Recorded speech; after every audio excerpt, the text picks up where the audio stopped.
반갑습니다. 다른 기도의 첫째 날이죠. 시편 99편 말씀을 함께 나누도록 할게요. 2절 말씀을 제가 읽습니다. 여호와께서 다스리시니 만민이 떨 것이요 여호와께서 그룹 사이에 좌정하시니 땅이 흔들릴 것이로다. 시온에 계시는 여호와는 위대하시고 모든 민족보다 높으시도다. 주의 크고 두려운 이름을 찬송할지니 그는 거룩하심이로다. 아멘. 용서가 하나님의 거룩함입니다. 라는 제목으로 말씀을 나누도록 할게요. 찬양시입니다. 99편은. 그리고 역시 100편까지는 여호와가 다스리신다라는 큰 흐름을 가지고 있죠. 이 주제가 베이스에 깔려 있다라는 거예요. 시편 99편 다 읽어보시면 알겠지만 세 단락으로 구분할 수 있는데 그 이유가 뭐냐? 각 단락 동일한 후렴구로 마무리되고 있기 때문이죠. 3절에 보니까 그는 거룩하시미로다. 5절에 보니까 그는 거룩하시도다. 9절에 보니까 여호와 우리 하나님은 거룩하시미로다. 거룩하다라고 하는 하나님을 찬미하고 있습니다. 결론적으로 그렇게 마무리를 해주고 있다라는 거죠. 성도의 거룩함이란 제가 늘 말씀드렸듯이 하나님 한 분만을 위해서 구별하는 거거든요. 내가 물질을 하나님 한 분만을 위해서 구별했을 때 이걸 헌금이라고 그러잖아요. 우리의 인생 전체를 거룩한 산 제물로 하나님을 위해 구별했을 때 이걸 헌신이라고 우리는 표현을 하죠. 그러나 시인이 말하는 것은 뭐냐면 하나님의 거룩함을 선언하고 있다는 거죠. 그렇게 우리가 던져야 할 질문은 하나님의 거룩함이 뭐지? 이 질문을 가지고 시편 말씀을 묵상하다 보면 이게 하나님의 거룩함을 인정하는 거구나. 하나님이 이것 때문에 거룩하신 분인 거구나 하는 것을 깨달을 수 있다고 봐요. 첫 번째 말씀은 3절 말씀을 제가 읽어보니 주의 크고 두려운 이름을 찬송하시니 그는 거룩하심이로다. 첫 번째 단락이죠. 위엄이 바로 하나님의 거룩함이라는 거예요. 저와 여러분들이 하나님의 위엄을 경험하게 될 때 그때 하나님을 특별히 다른 신과 다른 신이라는 존재하지 않는다고 보는데 뭐 귀신이 있을 수 있죠. 나머지 모든 신들은 사람이 만든 신이기 때문에 저는 동의하지 않는데 어쨌든 하나님만이 유일하신 신이시구나 하나님이시구나 하는 것을 그의 위엄을 경험할 때 우리는 구별할 수 있다는 것이죠. 시인은 말하죠. 여호와의 다스리심을 깨닫게 되면 만민이 떨 것이고 동시에 여호와의 위대하심을 경험하면 그의 이름을 두려워하게 될 거다. 이렇게 강조해요. 5절에 보니까 여호와 우리 하나님을 높여 그의 발등상 앞에 경배하라라고 말하면서 마지막 9절에서 동일한 표현으로 여호와 우리 하나님을 높이고 성산에서 예배하라고 선언을 하고 있죠. 그 이유가 뭐냐? 하나님은 거룩한 분이기 때문에. 그렇다면 시인이 말하고 있는 거룩함의 내용이 뭐냐? 만민의 떨 것이요 그 이름이 그의 이름의 두려움이라고 하는 바로 이 표현 속에 담겨 있는데 이때 떨다가 두려움이라고 하는 말은 다른 말로 위험이라는 의미를 가지고 있는 거예요. 위엄. 성경 사전에 보면 감히 범접할 수 없는 존엄성, 거룩한 두려움을 뜻하죠. 저는 뒤에 해석이 훨씬 더 제 마음속에 많이 와닿는데 거룩한 두려움을 가져야 한다라는 거예요. 영어 성경에 보면 이 위험을 테러라고 번역을 하거든요. 테러, 생각하는 것 자체가 두렵잖아요. 그죠? 언제 어디서 어떻게 시작될지 아무도 모르기 때문에 마치 그러한 두려움이 우리 가운데 있어야 된다라는 거죠. 그래서 위험이 바로 하나님을 거룩하게 구별할 수 있는 중요한 하나님에 대한 경험이자 하나님의 속성에 대한 영적인 체험이다 이렇게 말할 수 있는 거죠. 모든 신앙인은 여러분 하나님의 위험을 경험할 때 그때부터 하나님이 특별하게 보이기 시작을 하고 특별히 나의 인생 속에서 하나님에 대한 거룩한 구별들이 시작될 수 있는 거거든요. 여러분 마가복음 4장에 보면 하나의 사건을 소개해요. 갈릴리 바다를 건너던 중에 광풍을 만난 거야. 4장 35절에 보니까 이렇게 말하죠. 눈으로 따라와 보세요. 그날 저물 때에 그날 저물 때에 제자들에게 이르시되 우리가 저편으로 건너가자 하시니 그들이 무리를 떠나 예수를 배에 계신 그대로 모시고 가매 다른 배들도 함께 하더니 큰 광풍이 일어나며 물결이 배에 부딪혀 들어와 배에 가득하게 되었더라. 예수께서는 고물에서 베개를 베고 주무시더니 제자들이 깨우며 이르되 선생님이여 우리가 죽게 된 것을 돌보지 아니하시나이까. 지금 두려움에 차이죠 제자들이. 그랬더니 예수께서 깨어 바람을 꾸짖으시며 바람으로 이르시되 잠잠하라 고요하라 하시니 바람이 그치고 아주 잔잔하여지더라. 이에 제자들에게 이르시되 어찌하여 이렇게 무서워하느냐 너희가 어찌 믿음이 없느냐 하시니 그들이 심히 두려워하여 서로 말하되 그가 누구이기에 바람과 바다도 순종하는가 하였더라. 내용을 정돈해 보면 여러분 하루 종일 군중들에게 시달렸어요. 피곤하셨죠. 배 타고 반대편으로 건너가려고 그래요. 갈릴리 바다는 폭이 12km, 길이가 21km 정도 되는 호수지만 바다라고 부르는 지정학적으로 볼 때 돌풍이 자주 분다 그래요. 때마침 한밤중에 돌풍이 불면서 배에 물이 가득하게 차게 된 거야.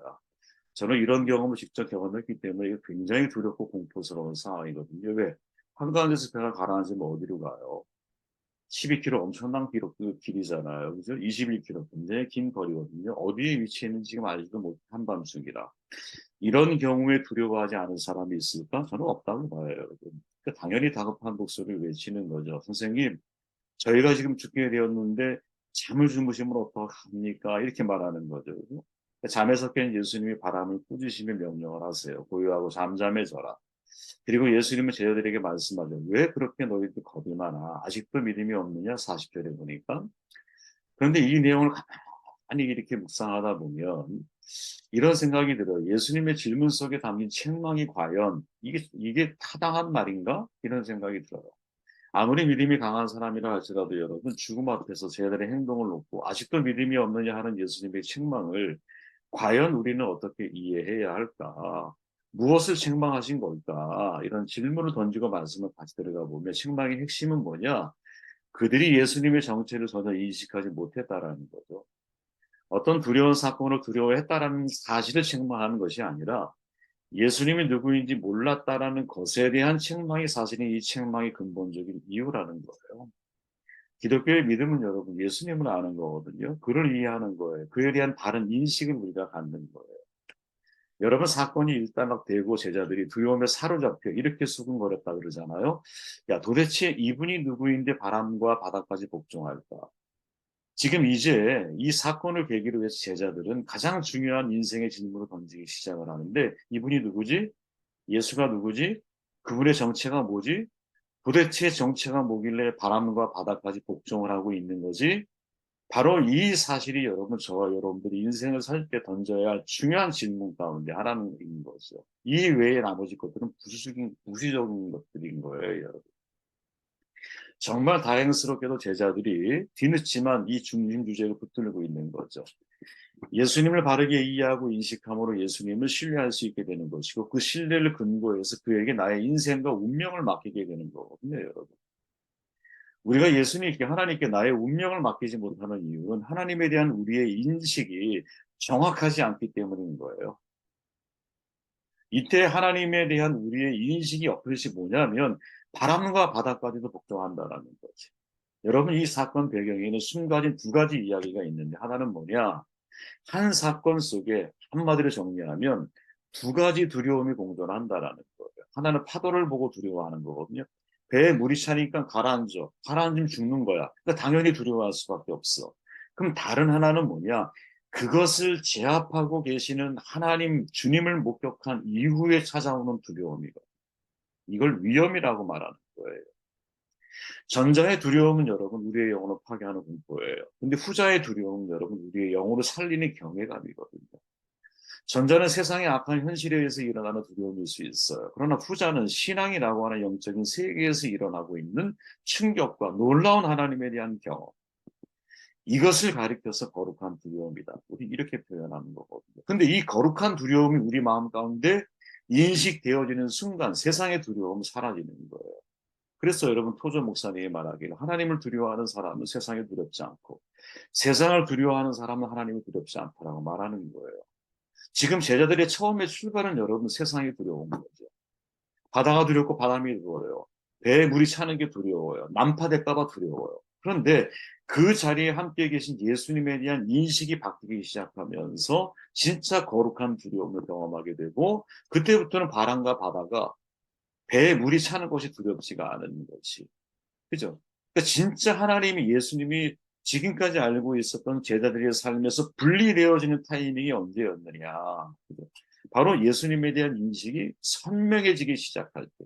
그의 위엄, 거룩한 두려움, 감히 범접할 수 없는 하나님에 대한 경외감. 이것을 내가 체험한 순간 하나님이 거룩하게 나의 인생에서 구별되어지는 것이죠. 저는 여러분들에게 이런 은혜가 있기를 바라요. 이런 영적인 깊은 체험이 하나님의 은혜 가운데 주어지기를 바라요.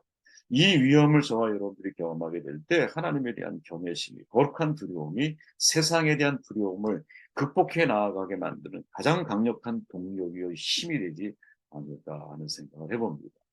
4절 말씀을 읽어볼게요. 능력 있는 왕은 정의를 사랑하느니라. 주께서 공의를 견고하게 세우시고 주께서 야곱에게 정의와 공의를 행하시나니 너희는 여호와 우리 하나님을 높여 그의 발등상 앞에 경배하시오다. 그는 거룩하시도다. 공의가 하나님의 거룩함이라는 거죠. 자, 시인은 주께서 공의를 견고하게 세우고 정의와 공의를 행하시되 이렇게 선언을 해요. 그렇게 하나님을 높여 그의 발등상 앞에 경배해야 한다라고 말하면서 그는 거룩하시도다. 이렇게 정정하는 거거든요. 그러니까 공의가 하나님의 거룩함인 거야. 여러분, 사람은 완벽하지 않아요. 어느 정도의 정의를 실현할 수는 있어요. 그러나 공의를 견고하게 세울 수 있는 존재는 아니에요. 아모스가 말하죠. 우리 정의를 물같이 공의를 마르지 않는 강같이 흐르게 할지어다. 아모스 5장 24절. 하나님이 원하는 세상은 여러분 정의가 물같이 흐르고 공의가 마르지 않는 강같이 흐르는 세상이야. 근데 여러분 한글에는 잘 모르는데 영어 성경을 보면 아주 확연한 차이가 있어요. 정의는 여러분 이렇게 말해요. Roll on like a river. 그리고 공의는 뭐라고 말하냐? Never falling stream이라고 보통 표현을 해요. 다시 말하면 공이라고 하는 개념 속에는 영원이라고 하는 개념이 들어가 있어요. 결코 마르지 않는다라는 거죠. 정의로 표현되어지는 물은 마를 수 있어. 변질될 수 있어. 그러나 공의는 결코 변절하지 않는, 변하지 않는 하나님의 영역이라는 거예요. 여러분, 정의는 히브리어 미스타트라고 그래요. 하나님 앞에서 사람이 도덕적으로, 윤리적으로 기준을 따라 응당하게 지켜야 할 도리를 가리켜요. 근데 공의라고 하는 것은 최악한데 선과 악을 정확하게 분별하고 공평하게 제지하는 하나님의 거룩한 성품을 의미하는 거예요. 정의는 여러분 인간의 영역이기에 시대와 문화와 사람에 따라 변할 수 있어요. 그죠? 어디 가면 여러분 돈이 정의라고 말하는 데 있고 어디 가면 힘이 정의라고 말하는 데가 있고 어디 가면 여러분 총이 정의라고 말하는 데 있잖아요. 우리 시대에. 근데 공의는 여러분 불변의 진리예요. 하나님의 영역이기 때문에 하나님은 변하지 않아요. 하나님께서는 여러분 정의도 중요하게 다루시지만 그보다 공의를 더 중요하게 생각을 하세요. 아까 말했지만 정의는 시대와 사람에 따라 달라질 수 있어. 그러나 공의의 기준은 하나님의 성품이기 때문에 변하지 않아. 그런데 여러분 정의를 생각해 보세요. 뿌리는 대로 거두는 개념이죠. 정의는 내가 죄를 졌어. 심판을 받아야 돼. 이게 정의야 여러분. 악인은 벌을 받아야 돼. 선은 여러분 상을 받아야 되는 게 맞아. 공의는 뭐예요? 뿌린 것과 다른 것을 거두는 개념이 그 안에 포함되어져 있는 거야. 죄 지은 사람이 대가를 지불하는 게 정의라면 여러분, 죄 지은 사람이 용서를 받을 수 있는 게 공의인 거예요. 그래서 여러분 하나님의 공의는 뭐예요? 예수님인 거예요. 무지한 예수님이 십자가에 달려 돌아가시고 여러분 그 예수님을 믿는다라는 조건 하에 사람들은 무지한 소망을 받아. 이런 게 어디 있어요, 여러분? 이게 정의입니까? 정의를 뛰어넘는 아니 정의를 포함하고 있는 하나님의 공의인 거죠. 그리고 또 다른 측면에서 예레미야 선지자는 말하죠. 공의로 판단하시며 사람의 마음을 관찰하신 만군의 여호와 잠언에서 솔로몬은 또 이렇게 말하죠. 사람의 행위가 자기 보기에는 모두 정직하여도 여호와는 마음을 감찰하신다. 다시 말해 공의는 사람들과의 일상 속에서의 의의가 아니라 하나님과 나와의 관계 속에서 지켜져야 한 의의라는 것이죠. 내가 도덕적으로 올바르고 정직하게 살면 사람들은 나는 정의로운 사람이라고 볼 수는 있어. 그러나 하나님 보시기에 내가 공의로운 사람은 아닐 수도 있다라는 거예요. 무슨 말이냐면 사람들은 여러분 욥과 세 친구를 떠올려 보십시오. 욥과 세 친구의 논쟁 속에서 하나님의 결론은 뭐예요? 세 친구들의 정의가 틀렸다라는 거예요. 세 친구들은 각자 여러분 자기 나름대로의 정의를 가지고 있었고 자기가 알고 있는 신학적인 지식에 대한 정의, 자기가 체험한 하나님에 대한 경험적인 이 정의, 자기가 생각하는 전통적인 지혜에 대한 정의를 다 가지고 있었어요. 그러나 하나님이 보실 때는 다 편협한 거지. 하나님은 공의로 판단하시는 분이기 때문에 무슨 말이냐면 너희들이 지금 정의라는 기준을 가지고 너희들이 알고 있는 신앙의 기준을 가지고 욥이 지금 어려움 당하는 것을 인과응보, 너의 잘못 때문에 벌어진 것이야. 라고 너희들이 정의의 잣대를 기울이기 전에 무엇? 공의, 즉 정의를 포함한 정의를 덮고 있는 정의와 사랑이 함께 그 욥에게 다가가 줘야 한다라는 것을 하나님은 말씀하고 계시는 것이죠. 근데 사람은 이상하게 여러분 이 균형을 유지한다라는 게 너무나 쉽지가 않습니다. 사랑과 정의를 함께 실천한다는 것이 너무너무 쉽지가 않습니다. 그래서 여러분, 공의는 하나님의 거룩하심을 드러내요. 이거 공의는 여러분, 사람이 실현해낼 수 있는 게 아니에요. 왜? 사람은 선악을 분별할 수 있는 능력이 없기 때문에.